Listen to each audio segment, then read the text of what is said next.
Hey, what's up guys? Today, I'll show you a supernatural horror film, The Funeral. Spoiler ahead, watch out and take care. On a quiet, empty street late at night, an electric delivery scooter slowly makes its way forward. The driver is Chun, and she arrives at a department store for her night shift, clearly exhausted from work. Unexpectedly, her phone rings, but when she answers, there's no one on the other end. The store's automatic door suddenly welcomes an invisible customer, but the security camera reveals that Chun is the only person there. As she questions whether she's hearing things, the door closes, bidding farewell. She wonders if the door is malfunctioning, but when she waves her hand to test it, it seems to be working perfectly. Just as she resumes work with a puzzled look on her face, a series of strange events occur. The milk refrigerator door opens by itself, a can of drink rolls down from the storage room upstairs, and she suspects someone has sneaked inside. She rushes upstairs to confront the intruder, but when she turns on the light, it flickers twice before dying completely. A shadowy figure flashes before her eyes, so she quickly pulls out her phone and turns on the flashlight, inspecting the warehouse full of goods. However, she doesn't find any intruders. But just as she breathes a sigh of relief, a dead hand reaches out from behind the stack of goods in the elevator. She jumps in fright, only to realize it was all a dream when she opens her eyes and sees her coworker laughing at her. Her coworker scolds her, saying that she's either late or asleep on the job and living like a freeloader. In reality, Chun is a single mother who got pregnant at a young age. She's unwilling to reveal the child's father and not want to have an abortion, so she's kicked out of her father's house. She raises her daughter, Joy, all alone. Joy has kidney problems and needs frequent dialysis, so the surgery fees have become a significant burden. As a result, Chun has to work 3 part-time jobs every day. One night, as Chun goes out to deliver food, Joy waits for her downstairs. However, after she leaves, Joy encounters something terrifying. A severed head falls before her eyes. By the time Chun returns from her delivery, her child is nowhere to be seen. Joy, panic-stricken, walks hurriedly down the street, only hearing a faint voice calling her name. Fortunately, it's Chun who catches up to her. Joy claims that something is following her, but Chun doesn't believe her and thinks the child is just throwing a tantrum. Back at home, Chun comforts Joy, gives her medicine, and puts her to bed. Exhausted, she still has to work overtime folding cardboard boxes. Sadly, due to the department store being overcrowded, she gets fired, adding to her financial strain. Late one night, Chun receives a phone call from her uncle named Uncle Lee, informing her of her grandfather's passing and urging her to come back and pay her respects. The next day, Chun takes her child back to their hometown. On the way, Joy throws a tantrum, angry that Chun never told her about their relatives. Chun doesn't explain, and at that moment, Uncle Lee arrives to pick them up. After getting in the car, Chun learns that her grandfather has been dead for 4 days, and the funeral arrangements are being handled by Uncle Lee's priest friend. In the back seat, Joy remains quiet, only noticing a handwritten notebook on the seat.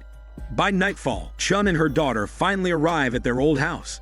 In the main hall, the priest chants Buddhist scriptures, while Chun's parents and her sister and brother-in-law kneel behind him. All 4 of them look displeased to see Chun return. She enters the room with a stern face, only to have the ancestral tablet suddenly fall down. When she picks it up, the writing appears to be sideways, but upon blinking, everything returns to normal. She doesn't pay much attention to the incident and takes her daughter to rest in her old room. The room is dusty, but the mirror is surprisingly clean. As Joy unpacks, she hears a noise outside the door and sees a shadowy figure pass by. When she goes out to investigate, she finds no trace of anyone, just a chilly wind blowing behind her, carrying a spine-chilling voice. However, when she goes back into her room, she sees no one, only noticing a pair of withered black feet under the bed when she looks down. Joy tries to grab something for self-defense, but suddenly finds a bloody bite mark on her hand. She screams in terror, and Chun rushes to her side. However, there's no wound on Joy's hand, and the door suddenly slams shut. Chun cautiously opens it, only to find her father standing there, questioning her return and expressing disgust and blame in his tone. Chun says she'll leave after her grandfather's 7-day mourning period, and the father and daughter part on bad terms. The next morning, none of the family members pay any attention to Chun, hiding in the kitchen to eat their meals. Chun can only take her child to find Uncle Lee. He advises Chun to visit her grandfather first, while Joy, frightened from the previous night's events, stays outside playing with her phone. Uncle Lee chats casually with her, saying that when he was young, he used to play pranks, pretending to be a ghost, and when he grew up, he became a magician. He then performs a few magic tricks for Joy. Meanwhile, Chun secretly cries in front of her grandfather's coffin. She didn't come back for her family's approval, but because her grandfather was the one who loved her the most. Even after cutting ties with her parents, she still remembers the kind old man. It's a shame that the person she cherished is gone, and all that's left before her is a lifeless body. Chun still needs to address the issue of feeding herself and her daughter. With no other options, they go to a restaurant outside. While they haven't even eaten yet, Chun overhears some locals gossiping about how her family's old house is rumored to be haunted, just a few days after her grandfather's death. Meanwhile, her parents hold a meeting at home, determined to drive Chun away before the 7th day of mourning. Her mother is somewhat reluctant, thinking that if it wasn't for her husband's stubbornness, their daughter wouldn't have left home for so many years. However, when her mother goes to the mourning hall at noon, she doesn't pay any attention to Chun. Chun's sister even accuses her of coming back to claim her inheritance and trying to gain sympathy with her daughter. Chun has no words to defend herself. At mealtime, Chun tries to talk to her mother, saying that Joy's health is not good and she cannot always eat out. She wants to stay home and eat with the family. However, their conversation is overheard by her father, who scolds her for not being able to solve such a simple issue after being away from home for over a decade. Her sister also harbors resentment and urges their parents not to care about Chun's well-being. As night falls, Joy helps fold lotus flowers in the mourning hall. She notices that the silk cloth on the coffin has fallen off and bravely covers it back. Unexpectedly, the cloth falls off again. This time, she properly adjusts it, and when throwing it forward, the silk cloth covers a figure that seemed to appear out of thin air. Joy's heart races, and when she tries to leave, she ends up back in front of the coffin. The figure covered by the silk cloth keeps following her. Luckily, her great-uncle, Uncle Lee, comes to her rescue, and Joy escapes the eerie situation. She tells Chun about the strange noises she keeps hearing, but Chun dismisses them as normal countryside sounds, maybe even insects hiding somewhere. After putting her daughter to bed, Chun finds her mother standing outside their door with a bowl of rice. It turns out that her mother, seeing Chun being treated coldly, wanted to comfort her and even advises her to leave as soon as possible. The funeral doesn't need many helpers, and a lot has happened over the years that doesn't concern Chun. Her mother implies that staying might involve her in more trouble. Chun, of course, doesn't catch the hint. After Chun and her daughter rest for a while, the priest continues his rituals in the mourning hall. Suddenly, Chun's door is pushed open, but there is nothing at the entrance. She closes the door, hears noises outside, and walks out puzzled. She notices her sister's door open, but before she can investigate, noises come from the attic. She climbed up to the attic, finding only a toy car innocently knocked over. However, this didn't scare Chun. She picked up a family portrait and reminisced about the past when her grandfather was still alive and her father had a close relationship with him. As she focused on the picture, she sensed something was wrong. Suddenly, her father in the photo stood up, his face covered in blood. Frightened, Chun quickly discarded the portrait. Meanwhile, Joy encountered strange occurrences as well. The bed frame violently shook, and her blanket was inexplicably pulled away. Thinking her mother was playing a trick on her, she opened her eyes only to find no one around. At this moment, a disturbed Chun descended from the attic. Instead of returning to her room, she went to the dark kitchen and saw a figure sitting at the table eating. Subconsciously, she asked why they didn't turn on the light while eating. As she turned on the light, she was shocked to see her sister stuffing uncooked rice into her mouth. When Chun grabbed a knife, her hand was suddenly entwined with mysterious black vines. However, this didn't restrain her. She easily broke free and ran outside, tripping and falling in the process. As she tried to get up, she saw dead people's feet around her. When she looked up, she saw several hanged corpses. Elsewhere, Joy saw a decapitated head entering through the window. As she screamed, the priest had just finished the ritual. Chun quickly shoved Joy under the bed and crawled in after her, unaware of the bloody ghost standing across the hallway. Chun instantly watched the door without noticing anyone opening it. She thought they were safe and was about to sigh with relief when a pair of pitch-black feet landed on the creaking floorboards. The ghost relied on people's breath to locate them. Unfortunately, Chun accidentally called out Joy's name, which attracted the ghost. Turning her head, she saw a long-tongued woman appear beside her. Frightened, Chun screamed and suddenly woke up, realizing all the bizarre events were just a dream. After waking up, mother and daughter discovered they both had nightmares, making them want to leave even more. Chun went to wash up and was scolded by her sister again. After holding her frustrations for days, she shouted and took Joy to find Uncle Lee, only to discover that he had moved out and now lived in a temple. It turned out that Uncle Lee and Chun's father were half-brothers with the same father but different mothers. Uncle Lee and his mother were driven out of the house by their grandfather, and he never returned after his mother's death. Chun and her uncle caught up with each other, while Joy prayed for blessings at the temple.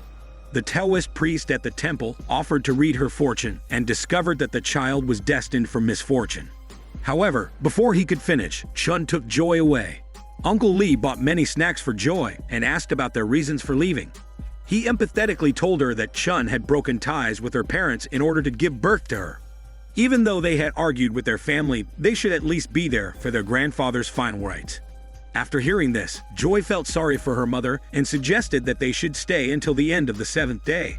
They returned to the house, and on the 7th day, Chun went to the room to fetch something, while Joy waited in the memorial hall, taking medicine with water that Uncle Lee had provided.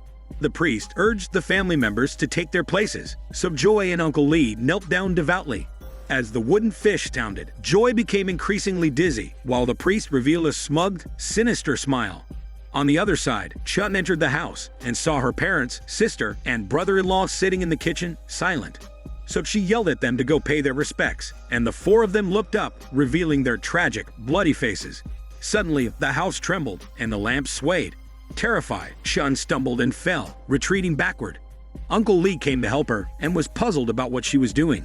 Chun wondered how her parents had turned into ghosts. As she whispered her disbelief, Uncle Lee's expression behind her turned vicious. He grabbed a rope and strangled Chun, dragging her to a desolate wilderness. When Chun regained consciousness, she saw 4 corpses hanging from a tree in front of her: her parents, the sister, and brother-in-law, who had treated her coldly. She realized that the family members she had seen in the house earlier were all of her hallucinations, and they had been dead for some time. The culprit, Uncle Lee, approached from behind, removing his gentle mask to reveal his resentful color. He questioned Chun, asking if she knew how he and his mother had suffered over the years. It turns out he was furious that they hadn't even been mentioned in the will of the grandfather. Chun stated that she didn't want any inheritance from the family, and that it could all go to him. This only enraged Uncle Lee more, because he wanted both the money and revenge. Consequently, he hung Chun from the tree. Meanwhile, Joy was captured by the priest, who covered her mouth and nose. She was too weak to struggle and saw a pair of black feet standing behind the mourning cloth. She quickly called for help, but the priest reminded her not to waste her energy, as her great-uncle's control over spirits was even stronger than his. Joy recalled that on her first day here, she saw the words "control spirits" in her great-uncle's notebook. However, a turning point arrived when both mother and daughter fainted. The ghost of Chun's father appeared under the tree and called to her. In fact, after she's kicked out of the family, he had visited Chun years ago to see if she was doing well outside. At this moment, father and daughter were reunited, and he didn't want Chun to die. He exerted his strength to snap the rope suspending Chun and urged her to leave quickly. However, Chun sat on the ground and complained that if they had known Uncle Lee wanted to kill them, why they didn't tell her in the very beginning. The weak brother-in-law opened his mouth to speak, but was burned to ashes before he could finish. Uncle Lee stood behind them with a smug grin, holding a magical instrument, and informed Chun that they couldn't speak because he's controlling their spirits. He then used the instrument to attack the others, leaving the priest to deal with Joy. Before he could finish her off, the bell in the living room rang, signaling something big was coming. The priest noticed footprints in the ashes on the ground and quickly prepared to repel the spirits. He thought he had succeeded, but the lamp in the memorial hall mysteriously went out. Panicking, he took out his phone and used the camera to observe. To his surprise, the facial recognition on the camera also worked on the spirits. As he watched something in the camera approaching him, he threw away his burning phone, but was soon knocked out by the ghost grandfather. Seeing that Joy was safe and unharmed, the grandfather transformed into smoke and returned to his place. However, Chun was in a worse situation. Her family had been obliterated by Uncle Lee, and she had nearly lost her life as well. Just then, a brick striking Uncle Lee's head caused him to faint, but she didn't escape in time. Sobbing, she listened to her ghost father's last words and called the police to report the murders. Joy, waiting in the memorial hall, heard footsteps outside and thought her mother had returned. However, the mysterious person who appeared was Uncle Lee, the mastermind behind the events. He tied up Chun and Joy, put them in the trunk, and prepared to drive away. As he reversed the car, he saw a figure in the rearview mirror, followed by a ghostly face. Uncle Lee panicked, only to see the ghost grandfather sitting next to him, smirking. By the time the police arrived based on Chun's report, Uncle Lee had been killed, and Chun and her daughter were finally saved. Not long after, Joy underwent a kidney transplant. The kidney came from a relative of hers, so there was no rejection. The surgery was successful, and Joy could live a healthy life. After the doctor left, Chun could be seen sitting in a chair in the mirror, but when the camera pulled back, only Joy was shown in the room. This could imply that Chun might have died soon after being saved, which would explain Joy's kidney donation from a relative. However, this appears not to be the real Joy, as she had an unusually stiff expression when washing her face in the bathroom. Her eyes revealed a hint of ferocity, and she couldn't help but grind her teeth, which resembled Uncle Lee's when he tried to capture Joy as shown earlier. This implies that Joy's spirit might have been controlled and possessed by Uncle Lee, even though he's dead. This is Daniel CC Movie Channel. Stay safe and enjoy your day.